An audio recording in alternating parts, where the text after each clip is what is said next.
Hey guys, Crazy Gaby here, and I've got something super special to discuss today. It's fantasy basketball drafting strategy. And hold on a minute.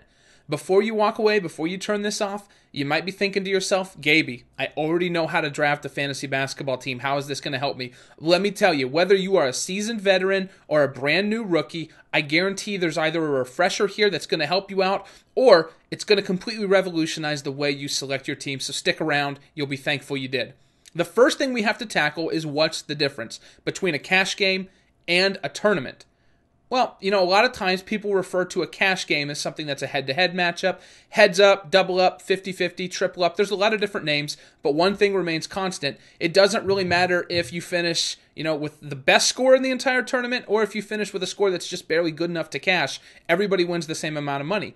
Case in point, in a 50-50, if the top 50 spots get paid, it doesn't matter if you finish 50th or if you finish first, you're both making the same amount of money. And a heads up, of course, you only need to beat one other player. You don't need to beat a ton of people, so it doesn't have to be the best possible score. It just needs to be better than your opponent. When you extrapolate this concept, what you get into is the fact that cash games require safer plays. You don't want to be taking guys who are risky because it doesn't really pay off when they pay off.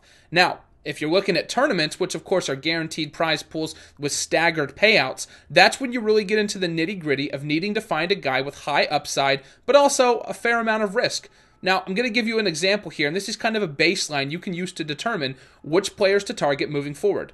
Let's say player A has a fantasy point total projection for the evening of 30 to 40 fantasy points. Player B could go anywhere from 20 to 50 fantasy points. In a cash game, it's not worth the chance of this player scoring 20 fantasy points when you could just take the guy that's more likely to end up right around 35 fantasy points. But if you're in a large tournament, and remember, in large tournaments, we're only trying to get one of the top 2 or 3 prizes. That's where the big money is. That's what matters. If you're content with just minimum cashing in tournaments, you might as well play a cash game instead, because essentially all you're doing is double or tripling your buy-in. So, in a tournament, you definitely want that player who has a projection between 20 and 50 fantasy points, because that guy is going to completely crush the rest of the field if he has a low ownership percentage the times he does go off for 50, 55 fantasy points, versus the safer play with between 30 and 40 fantasy points. He's not really going to win you the tournament because chances are he's a player that's probably on more folks' radar anyways.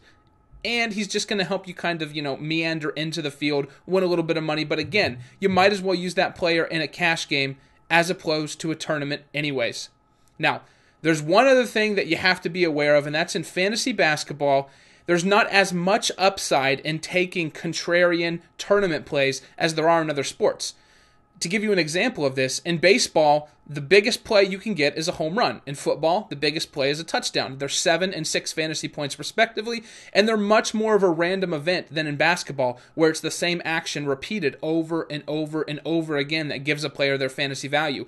This means that a lot of times your cash game lineups and your tournament lineups are going to look very similar in daily fantasy basketball, and you might only have 1 or 2 players that fit that category of tournament play versus cash game play. Of course, we'll talk about the other sports as we get closer to those seasons, but I just wanted to make you aware it's best in daily fantasy basketball to not overdo it. Pick 1 or 2 guys, but don't load your entire lineup with high-risk, high-reward players. Oftentimes, the cash game plays and tournament plays transition over nicely with one another, and you can just pad a couple of those, 20 to 50 fantasy point projected total guys in there just to give you that little bit of an edge on the field. I hope this helped you guys out, and thank you very much for listening. There is an article you can check out by clicking the link in the comments below that will give even further data on this. As always, best of luck in your games tonight, guys. I'll see you tomorrow, and I'm Crazy Gaby. Peace out.